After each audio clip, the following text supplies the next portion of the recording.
저는 바둑을 잘 두지는 못하지만은 바둑을 참 좋아해요. 그래서 TV를 봐도 바둑 채널을 잘 봅니다. 그래서 바둑에 대한 무슨 좋은 교훈이 없는가 싶어서 인터넷 들어가가지고 검색을 했더니만은 신바둑 10결이라는 그 나왔어요. 신바둑 10결. 그래서 오늘은 그 내용을 보니까 우리 신앙에 아주 그 좋은 교훈적인 그런 내용이 있는 것 같아서 소개를 하려고 합니다. 신바둑 10결입니다. 첫째가 정심과욕. 이 말은 마음을 깨끗이 하고 욕심을 내지 말아야 한다는 그런 뜻입니다. 마음을 깨끗이 하고 욕심을 내지 말아야 한다. 우리 신앙에도 마찬가지로 청결한 마음을 가지고 탐욕을 품지 말아야 됩니다. 그런 교훈을 줍니다. 또 둘째는 정수정도. 바둑에 임하는 자세를 바로 하고 정수로 두어야 된다. 그런 교훈이 있는데 우리 신앙에도 참으로 말씀 안에서 말씀대로 바른 신앙생활을 해야 될 것을 가르치고 있습니다.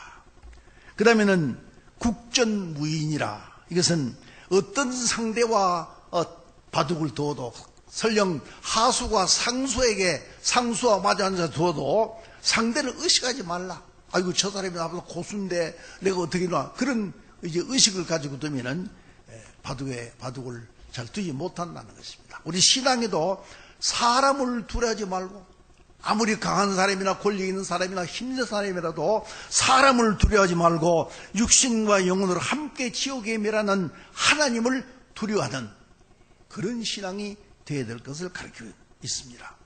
그 다음에는 기사회생. 바둑을 들어보면은 이건 이제 죽었다. 이 바둑돌이 죽었다고 생각되는 그런 돌도 끈기 있게 정신을 모아서 연구하면은 다시 살릴 수도 있다고 하는 그런 교훈입니다.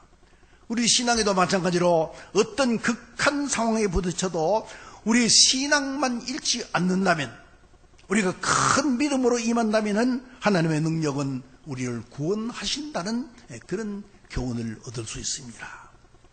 다섯 번째는 바둑삼매. 마음을 한 곳에 기울여서 잡념을 다 버리고 무아의 경지에 들어가야 된다는 그런 뜻입니다. 우리 신앙에도 세상의 모든 잡념을 다 버리고 주님만, 신앙만 오직 전념해야 될 것을 가르치는 그런 좋은 교훈적인 내용입니다. 그 다음에 겁자무공.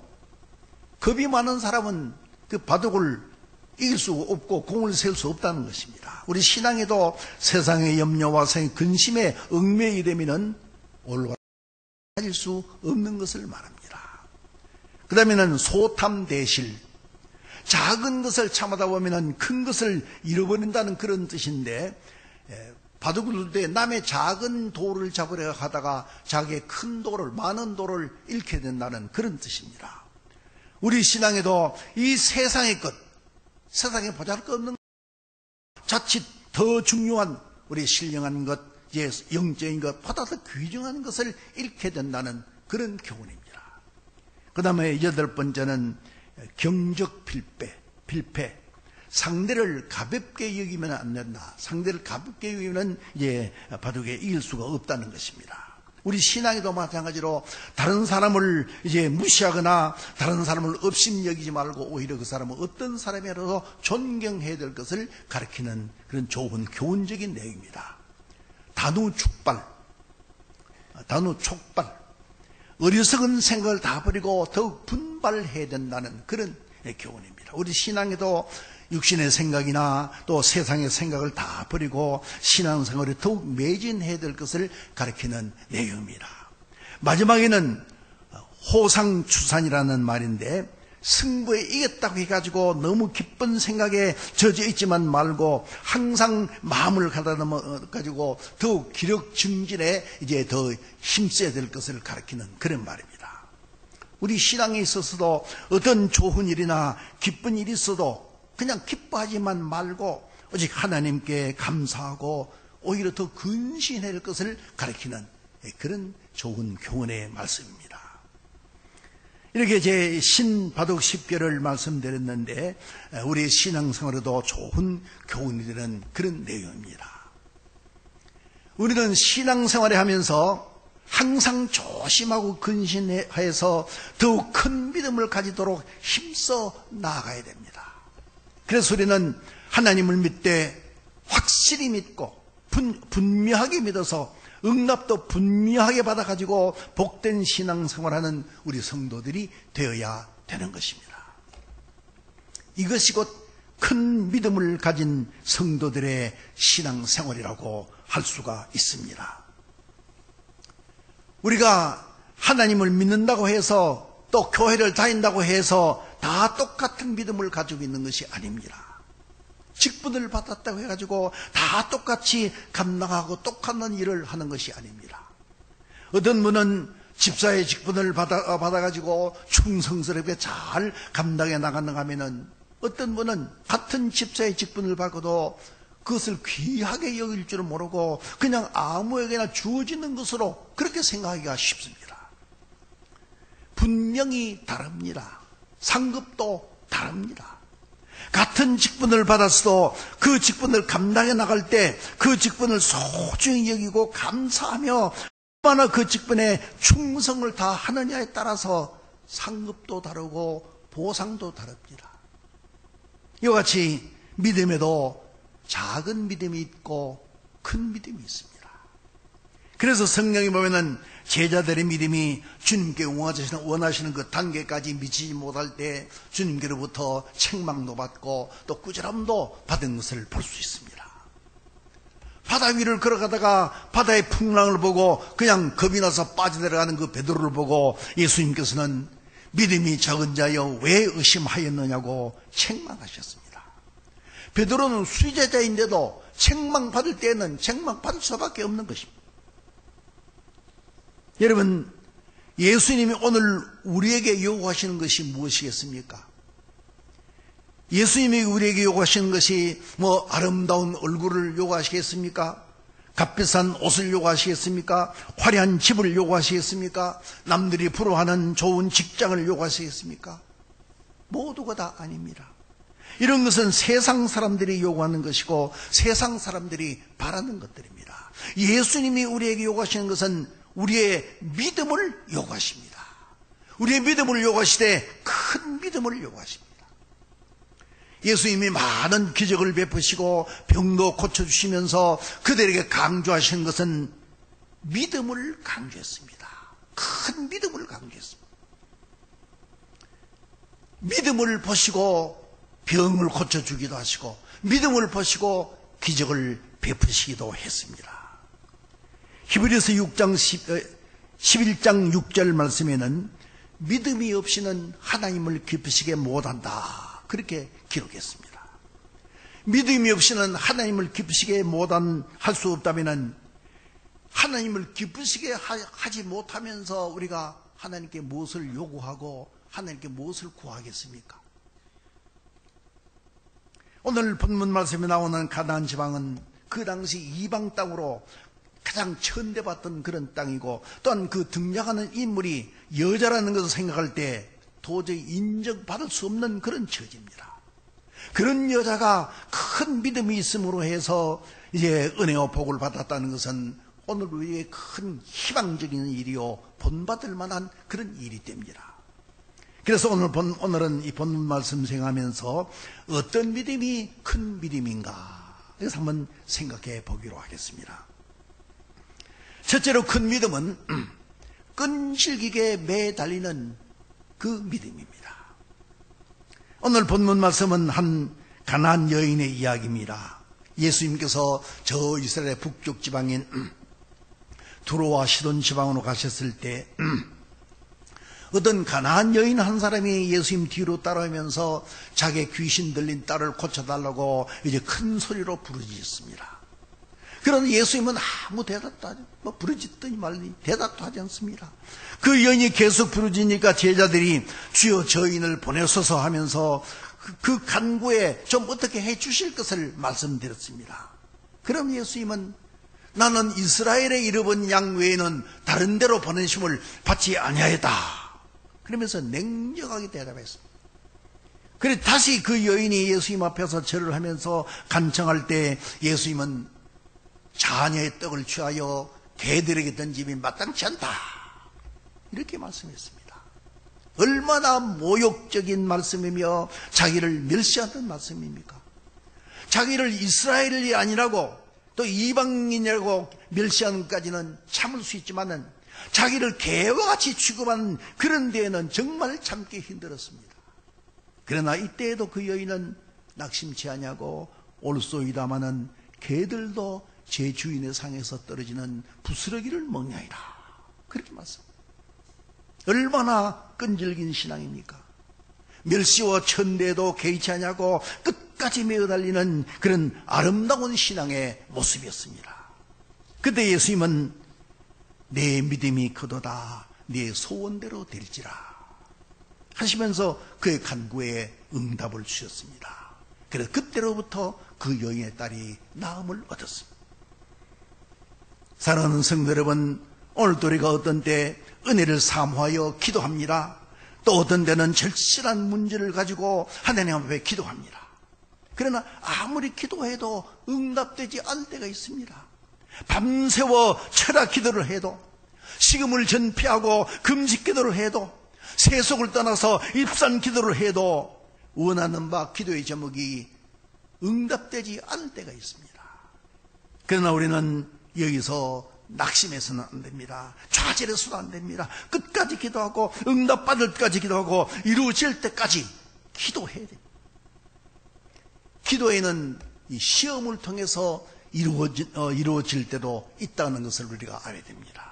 그러므로 이런 시험을 이기고 끝내 응답을 받고야만 이 믿음이 곧 큰 믿음인 것입니다. 본문의 가난한 여인이 올소이다마는 개들도 제 주인의 상에서 떨어지는 부스러기를 먹나이다 하면서 자기를 개와 같이 취급하고 짐승같이 취급하는 그런 멸시와 천대에도 불구하고 그것을 개의치 아니하고 끝까지 간구하여 마침내 응답을 받은 것 같이 오늘 우리도 어떤 경우에라도 낙심치 아니하고 끝까지 인내성 있게 기도하는 이런 신앙이, 이런 믿음이 곧 큰 믿음인 것입니다. 예레미야 33장 3절 말씀에 너는 내게 부르짖으라 내가 네게 응답하였고 네가 알지 못하는 크고 비밀한 것을 네게 보이리라. 그렇게 말씀했습니다. 그러므로 우리는 구하라 그러면 주실 것이요 찾으라 그러면 찾을 것이요 두드리라 그러면 열릴 것이라 하신 그 예수님 말씀을 확실히 믿고 기도하는 이런 믿음이 되어야 되는 것입니다. 그 다음에 큰 믿음은 꺾이지 않는 불굴의 신앙입니다. 한 번 마음을 정한 일이라면 변치 말아야 됩니다. 옛말에 초지일관이라는 말이 있고 또 시종여의라는 말이 있습니다. 처음 먹은 마음을 끝까지 변치 말고 그대로 밀고 나갈 것을 말하는 것입니다. 우리나라 속담에 억지가 반 벌충이다. 저는 처음에 이 말이 무슨 말인가 잘 몰랐어요. 인터넷 보니까 이 속담이 나오는데 그 뜻을 보니까 실패에 굴하지 말고 초지일관으로 끝까지 꿋꿋이 밀고 나갈 것을 말하는 것입니다. 어떤 실패도 굴하지 말고 어떤 난관에 부딪혀도 굴하지 말고 초지일관으로 꿋꿋이 밀고 나가라는 뜻입니다. 그런데 오늘날 사람들의 마음이 너무 쉽게 변합니다. 조금만 어려우면 등을 돌리고 조금만 타산이 맞지 않고 조금만 손해가 되면은 친한 친구에서라도 그만 등을 돌리고 막 정말 비참하고 참담한 모습을 보게 됩니다. 유익이 되지 않는다고 사람을 믿어주지 않는 그런 세상, 계산적인 세상입니다. 믿을 것도 의지할 것도 아무것도 없는 세상. 그러나 그러면서도 또 바보같이 믿고 의지하려고 합니다. 점쟁이 말이 그저 근거도 없는 유언비어 같은 그런 말을 해도 그것을 믿어보려고 합니다. 정말 어리석은 게 인간입니다. 사랑하는 성도 여러분, 오늘 우리의 믿음은 어떻습니까? 우리의 신앙은 어떻습니까? 이 가난한 여인을 보십시오. 철저히 율법적이면서도 차가울 정도로 냉대를 합니다. 대꾸도 하지 않습니다. 개와 같이 취급을 합니다. 그러나 이와 같은 냉대와 외민 앞에서도 이 여인은 굴하지 않습니다. 26절 27절을 보십시오. 예수님께서 그 여인에게 자녀의 떡을 취하여 개들에게 던짐이 마땅치 않다고 하시면서 자기를 개와 같이 취급받는 그 예수님에게도 그 여인은 주여 올소이다마는 개들도 제 주인의 상에서 떨어지는 부서기를 먹나이다 이러면서 은혜를 간구하고 있습니다. 아무리 참을성이 많고 당연히 천대받을 그런 상황이라 할지라도 자기에게 개라고 직접 말을 한다면 참을 수 있는 사람이 과연 몇 사람이나 되겠습니까? 요즘 같으면 그저 딸의 병을 못 고쳤으면 못 고치지 그런 소리 못 듣겠다고 아마 큰 난리가 났을지도 모릅니다. 오늘 우리는 본문 말씀을 통하여 어떤 상황에서도 목적을 이루려 하는 그런 강한 의지의 여인을 보게 됩니다. 어떤 것에도 굴하지 않는 큰 믿음을 보게 됩니다. 자기를 어떻게 취급하든 오직 딸의 병을 고치겠다는 그런 일념으로 매달립니다. 그렇습니다. 이러한 굳은 의지, 이 불길의 믿음이 없이는 하나님의 은혜를 받기가 어려운 것입니다. 이런 여인의 의지 앞에 주님은 크신 복을 내려 주셨습니다. 예수께서 대답하여 이르시되 여자야 네 믿음이 크도다 네 소원대로 되리라 하신 그때로부터 그 딸이 나으니라. 어떤 장애물 앞에서도 굴하지 않고 큰 믿음으로 복된 응답을 받았습니다. 그리고 또 하나 큰 믿음은 겸손한 믿음을 가리킵니다. 본문의 이 예수님과 가나안 여인과의 대화는 예수님이 일방적으로 그냥 끌고 나갑니다. 그러나 결코 가나안 여인은 예수님 말씀에 그냥 끌려가는 그런 느낌이 아니라 장단을 맞추고 있습니다. 어떤 이제 불리하고 무시하는 말을 해도 박자를 맞춰줍니다. 그것은 예수님을 높여드리고 자신을 낮추는 이런 겸손한 그런 모습을 보여주고 있습니다. 여기서 우리가 분명히 알아야 됩니다. 예수님은 겸손한 자를 기뻐하시고 겸손한 자에게 은혜와 복을 주신다고 하는 사실입니다. 그러므로 우리 성도들의 믿음에는 반드시 이 겸손이 있어야 됩니다. 겸손한 신앙이 곧 큰 신앙이 내가 겸손하지 않고는 결코 큰 믿음을 가질 수가 없습니다. 나를 낮추고 예수님을 높이는 그런 관계 속에서 믿음이 생기는 것입니다. 가나안 여인은 예수님께로부터 개라는 취급을 받고 그런 모욕을 받았음에도 불구하고 그것을 겸손하게 받아들였습니다. 인정을 하면서 오히려 그 상황을 이용해서 은혜를 구하고 있습니다. 겸손하면서도 자신의 의지를 끝까지 내세우고 자신의 소원을 끝까지 아뢰는 것은 참으로 지혜로운 모습을 여기서 볼 수 있습니다. 주여 올소이다라고 하는 이 말하는 대답 속에는 주님의 말씀을 전적으로 옳은 것으로 이제 긍정을 하면서 주님을 주인으로 높여드리는 그런 뜻이 거기에 포함되어 있습니다. 주님을 주인으로 높여드린다면 나는 뭡니까? 나는 종이라는 그런 뜻입니다. 이런 그 겸손한 고백이 있었기에 자신의 목적을 이룰 수가 있었습니다. 하나님은 겸손한 자에게 은혜를 베풀어 주십니다. 잠언 3장 34절에 보면 진실로 그는 거만한 자를 비웃으시며 겸손한 자에게 은혜를 베푸시나니. 야고보서 4장 6절에도 하나님은 교만한 자를 물리치시고 겸손한 자에게 은혜를 베푸신다고 말씀하셨습니다. 간절히 바라기는 이러한 겸손한 신앙, 이런 큰 신앙을 가짐으로써 하나님의 그 은혜와 복이 여러분들의 충만하게 되는 이런 역사의 길을 주님의 이름으로 축복합니다. 마지막으로 말씀드릴 것은 누구든지 예수님 앞에 나오면 같은 은혜를 받을 수가 있다고 하는 사실입니다.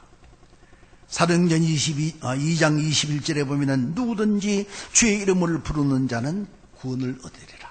누구든지 어떤 차별이 없는 것을 말합니다. 구원의 문은 누구에게나 다 열려 있습니다. 오늘 본문 말씀에는 이방인으로서 사람 취급도 제대로 안 하던 그 여인에게 주님은 귀를 기울이시고 은혜를 베풀어 주셨습니다. 이것은 오늘날 모든 사람에게 하나님의 사랑이 함께 하시고 지금도 역사하신다는 것을 보여주시는 그런 말씀입니다. 어느 특정한 사람에게만 주어지는 것이 아닙니다. 그래서 누구든지 예수님 앞에 나오기만 하면, 누구든지 하나님 앞에 나오기만 하면 주님은 만나주시고 은혜를 베풀어 주신다는 것을 우리가 여기서 알 수 있습니다. 세상에서 상처받고 억눌리고 괴로운 사람이라도 그 모든 짐을 예수님 앞에 내려놓기만 하면은, 예수님 앞에 가져오기만 하면은 예수님은 가볍게 해 주시는 것입니다. 마태복음 11장 28절에 수고하고 무거운 짐진 자들은 다 내게로 오라. 내가 너희를 쉬게 하리라. 우리가 가지고 있는 무겁고 복잡한 것을 대신 져주시고 맡아주시고 해결해 주신 분이 있는데 우리는 그분 앞에 나가서 모든 것을 해결받을 수가 있습니다. 사랑하는 성도 여러분, 여러분은 지금 어떤 짐을 지고 있습니까? 여러분 지금 어떤 문제를 가지고 있습니까? 여러분 지금 어떤 아픔이나 괴로움을 가지고 있습니까? 그 어떤 짐이라도, 그 어떤 문제라도, 그 어떤 아픔이나 괴로움이라도 모두 다 예수님 앞에 가져오시기 바랍니다. 모두 다 예수님 앞에 내려놓으시기 바랍니다. 그래서 오늘 이 가나안 여인처럼 기도의 응답을 받고 목적을 이루시고 소원을 이루시는 이런 복을 받으시기 바랍니다. 빌보 4장 6절 7절의 말씀이었습니다. 아무것도 염려하지 말고 다만 모든 일에 오직 기도와 간구로 너희 구할 것을 감사함으로 하나님께 아뢰라. 그리하면 모든 지각에 뛰어난 하나님의 평강이 너희 마음과 생각을 지키시리라. 이제 우리 이 설교 말씀을 결론을 맺고 마치겠습니다. 가나안 여인이 딸의 병을 고치기 위해서 주님께 매달리는 그런 현장을 보고 여러분은 무엇을 느꼈습니까? 예수님은 무엇을 보기를 원했습니까? 바로 믿음을 보기를 원했습니다. 믿음을 보시되 큰 믿음을 보시기를 원했습니다. 예수님이 인정하실 만한 큰 믿음을 이 여인이 가지고 있었기에 그 믿음으로 말미암아 땅의 병을 고침받을 수가 있었습니다. 소원을 이룰 수 있었습니다. 28절 말씀에 아까도 말씀대로 여자야 네 믿음이 크도다. 내 믿은 대로 될지어다. 여자야 네 믿음이 크도다. 큰 믿음을 가졌으니 네 소원대로 되리라. 사랑하는 성도 여러분, 우리 모두 이 본문의 여인을 통해서 큰 믿음을 배우시기 바랍니다. 큰 믿음을 가지시기 바랍니다. 오늘 우리가 정말로 큰 믿음만 가지고 나온다면 문제를 해결받을 수가 있습니다. 끈질기게 매달리는 큰 믿음을 가지시기 바랍니다. 어떤 장애물에 부딪힐지라도 물러서지 않고 끝까지 밀고 나가는 굳센 믿음, 큰 믿음을 가지시기 바랍니다. 또한 어떤 상황에도 꺾이지 않는 불굴의 신앙을 가지시기 바랍니다. 사람들에게 외면 나오고 냉대를 당하고 그럴지라도 넘어지지 않고 꺾이지 않는 이런 불굴의 큰 신앙을 가지시기 바랍니다. 그리고 겸손한 신앙으로 주님 앞에 나오시기 바랍니다. 겸손한 신앙이 곧 큰 믿음입니다. 왜냐하면 주님은 겸손한 자에게 은혜를 베풀어 주시기 때문입니다. 어떤 멸시와 천대를 받을지라도 겸손한 자세로 주님 앞에 나올 때 주님께서는 기필코 은혜와 복을 내려주시는 것입니다. 그래서 우리 모두 큰 믿음을 가짐으로 응답받고 해결받는 이런 우리 온 성도님들의 삶이 되시기를 주님의 이름으로 축복합니다. 우리 기도합니다.